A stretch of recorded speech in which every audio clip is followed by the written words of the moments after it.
السلام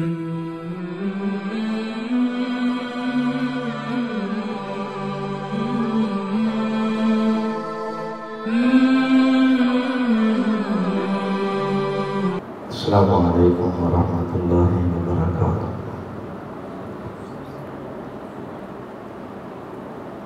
نحمدہ ونصلی علی رسولہ الکریم، اما بعد۔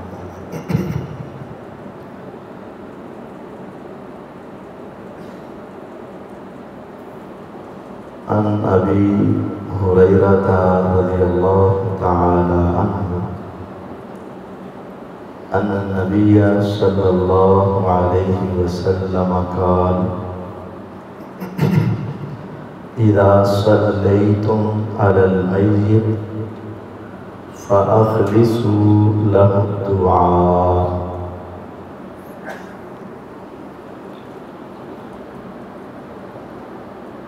ابو ہریرہ رضی اللہ تعالی عنہ سے روایت ہے،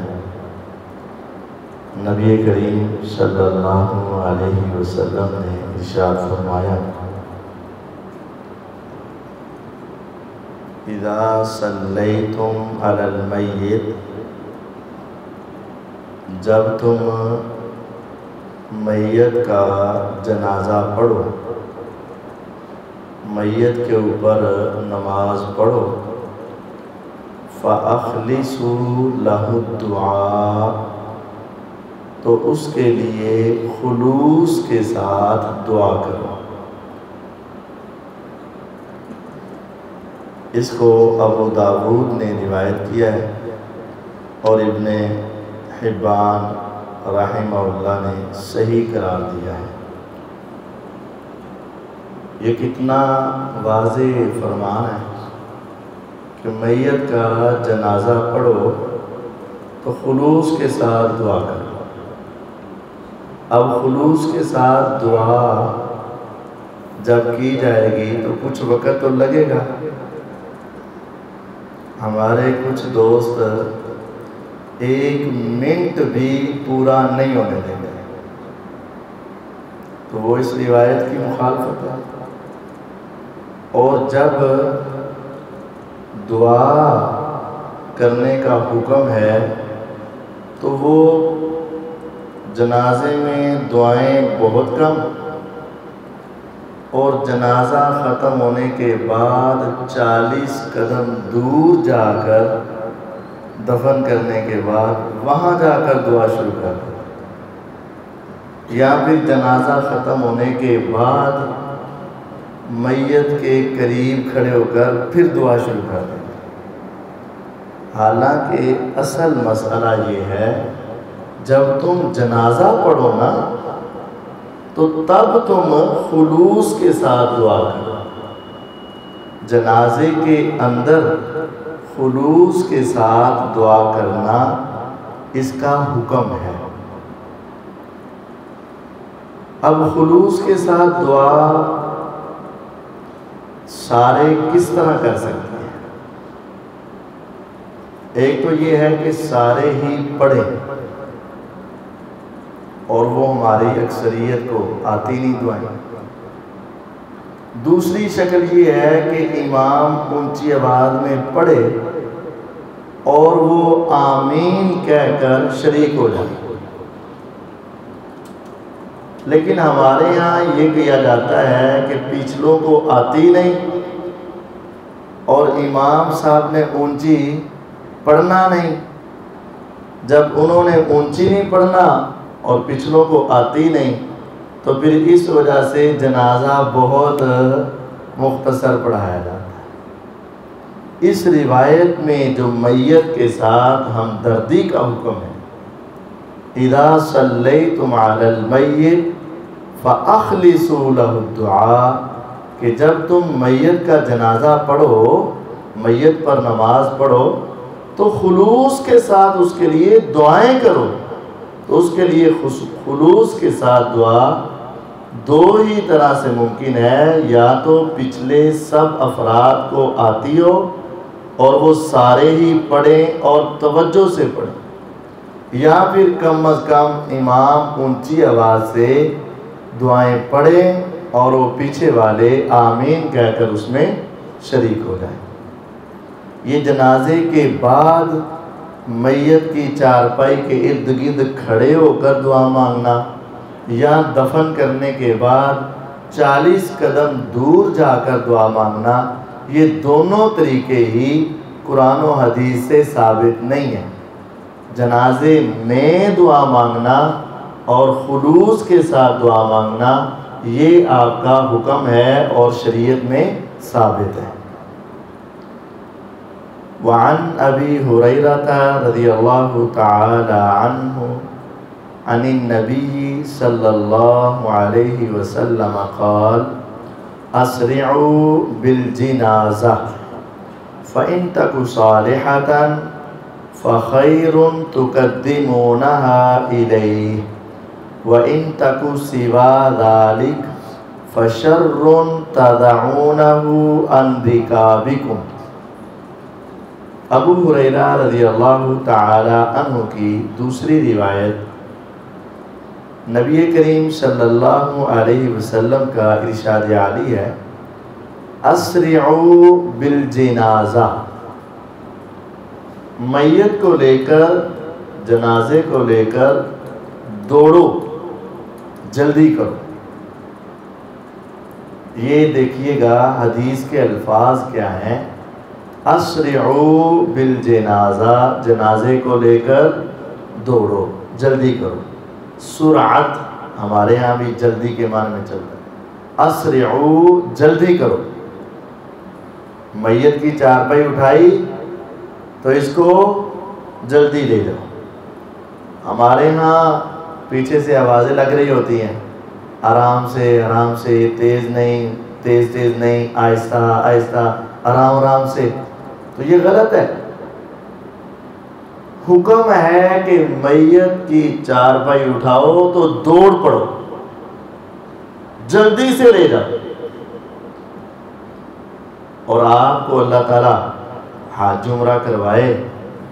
عرب جو حدیثوں کو سمجھتے ہیں، ان کو ترجمہ صحیح طرح آتا ہے، تو وہ جب میت کو اٹھاتے ہیں نا تو واقعتاً دوڑ لگ رہی ہوتی، ان کے ساتھ ملنا، ساتھ چلنا بڑا مشکل ہو جاتا ہے، بڑی تیز جا رہے ہوتے ہیں۔ جیسے کسی آدمی نے کوئی وزنی چیز اٹھائی ہو تو وہ ہوتا ہے بس جلدی سے میں پہنچ جاؤں، تیز۔ تو یہ حکم ہے، اسرعوا بالجنازہ، جنازے میں جلدی کرو۔ ایک اس کا ترجمہ یہ ہے، میت کی چارپائی کو اٹھاؤ تو تیز لے جاؤ۔ دوسرا بھی اس کا ترجمہ ہے کہ جنازہ جلدی کرواؤ۔ ہمارے معاشرے میں یہ بھی ہوتا ہے، بیٹے نے دبئی سے آنا ہے، بس اس کا انتظار کر لو، انہوں نے کراچی سے آنا ہے، ٹکٹ نہیں ملی، اب وہ آ رہے ہیں ریل گاڑی پر، تو اس کا انتظار کر لو، 18 گھنٹے، 24 گھنٹے جنازہ پڑا ہوا ہے، لوگ پریشان ہیں، محلے دار پریشان ہیں، رشتہ دار پریشان ہیں، گھر والوں نے تو ہونا ہی ہے، تو وہ انتظار میں بیٹھے ہوئے، غلط ہے۔ جو ہیں یا جو قریب سے آ جائیں، جنازہ پڑھاؤ، دفن کرو، بس۔ اسرعوا بالجنازہ، جنازہ جلدی پڑھاؤ، یعنی تھوڑے وقت کے بعد پڑھا دو، اور جب اس کو لے کر جاؤ تو تیز لے جاؤ۔ کیوں ایسا کیوں کرنا ہے؟ آگے فرمایا فَإِن تَكُ صَالِحَةً، اگر وہ میت ہوگی نیک، فَخَيْرٌ تُقَدِّمُونَهَا إِلَيْهِ، تو تم اس کو اس کے اچھے مقام کی طرف جلدی پہنچا دو گے۔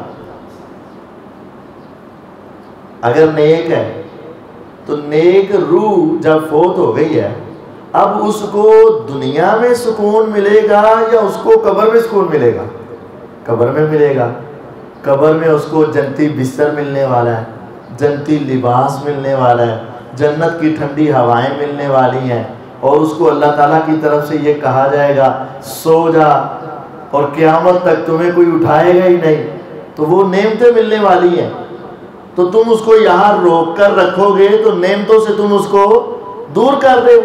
اس کی مثال تو ایسے ہی ہے جیسے کسی امتحان دینے والے نے امتحان دیا، اب اس کے رزلٹ کا موقع آیا، اس کو انعام ملنا ہے، تو وہ کہتا ہے ایسے ہمارے ہیں جلسہ ختم کرو، جلدی جلدی رزلٹ بیان کرو تاکہ سانو ساڈا انعام ملے۔ اس وقت اس کو وہ تقریریں بھی اچھی درس کہتا ہے جلدی ختم کرو، ہمیں کیا ملنا چاہیے؟ جلدی سے انعام۔ تو جو فوت ہو چکا ہے وہ واپس تو آنا نہیں، تو یہاں رکھ کر آپ نے اس کو کیا کرنا ہے؟ فَخَيْرٌ تُقَدِّمُونَهَا إِلَيْهِ، اس کو جلدی جلدی آگے پہنچاؤ تاکہ اچھے مقام تک آپ اس کو جلدی وہاں پہنچا دو، اس کے ساتھ اچھا معاملہ جلدی سے شروع ہو جائے۔ وَإِن تَكُ سِوَى ذَلِكَ، اگر وہ میت اچھی نہیں ہے، بری ہے، اللہ تعالیٰ اس پہ ناراض ہے، اس پہ عذاب آنے والا ہے، اس کو سزا ملنے والی ہے، تو اتنی بری چیز کو آپ اپنے پاس کیوں رکھیں گے؟ فَشَرٌ تَدَعُونَهُ عَنْ رِقَابِكُمْ، تو اس بری چیز کو تم جلدی سے اپنی گردنوں سے اتار دو، یعنی اس بری چیز کو جلدی سے اپنے مغروں لا دو۔ دو ہی شکلیں ہیں، یا وہ میت اچھی ہے یا وہ بری ہے۔ اگر اچھی ہے تو جلدی سے اس کا جنازہ پڑھا کے دفن کر دو تاکہ اس کا خیر کا معاملہ جلدی شروع ہو جائے، اور اگر وہ بری ہے تو جلدی سے اپنی جان چھڑاؤ، اس پر تو عذاب آنا ہے، آپ نے اس کو کیوں اپنے پاس روک رکھا؟ تو جلدی سے اس کو اپنے آپ سے دور کر دو۔ ہر دو صورت میں جنازہ بھی جلدی ہونا چاہیے اور ان کی جو تدفین کے لیے لے جانا ہے وہ بھی جلدی ہونا چاہیے۔ مجھے یاد آ رہے ہیں محدث البانی رحمہ اللہ، بہت بڑے عالم تھے، بہت بڑے عالم اسلام کی پوری دنیا کے اندر ان کا نام، بڑی ان کی خدمات۔ جب وہ فوت ہوئے تو انہوں نے وصیت کی تھی پہلے میرا جنازہ جلدی ہی فوراً ہی کروا دیا جائے اور کسی آنے والے کا انتظار نہ کیا جائے۔ اگر ان کے آنے والوں کے انتظار کیے جاتے تو پوری دنیا سے لوگ پہنچتے۔ تو ان کے جنازہ وفات کے بعد تقریباً 3-4 گھنٹے کے بعد ان کا جنازہ جلدی بس کفن دفن غسل اور جنازہ 3-4 گھنٹے کے بعد، دنیا کا بڑا عالم۔ تو یہ اصل مسئلہ بھی ہے۔ عبداللہ ابن عمر رضی اللہ تعالیٰ عنہ کا بیٹا فوت ہوا تو انہوں نے ایک آدمی کو کہا کہ باہر جا کے دیکھو جو لوگ جمع ہوئے ہیں 40 کے قریب بندے اکٹھے ہو گئے ہیں کہ نہیں؟ اس نے آ کر بتایا ہاں 40 سے تو زیادہ ہیں۔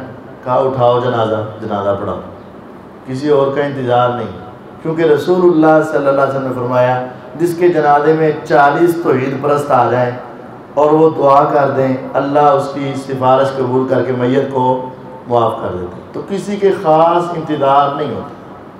تو یہ اصل مسئلہ ہے کہ جب میت گھر میں ہو تو جنازہ بھی جلدی پڑھانا چاہیے، یعنی جلدی وقت میں، تھوڑے وقت کے بعد جنازہ ہو جانا چاہیے جتنی میں قبر کی تیاری وغیرہ ہو جائے، اور پھر اس کو اٹھا کر لے جاتے وقت بھی تیزی کرنی چاہیے، جلدی کرنی چاہیے۔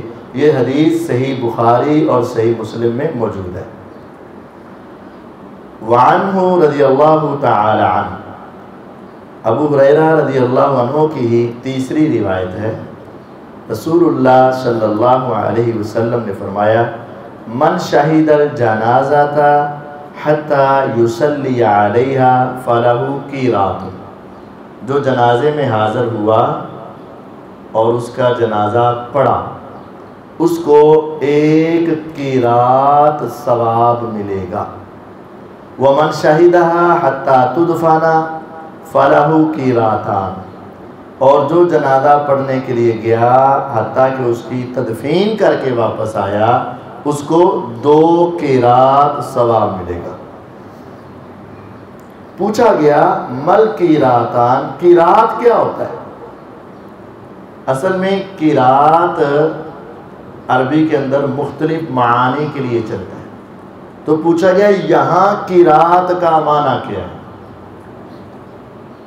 قیراط کا ایک معنی ہوتا تھا جس طرح ہمارے 1 روپے میں 4 آنے ہوتے تھے نا، 1 روپے میں 4 آنے،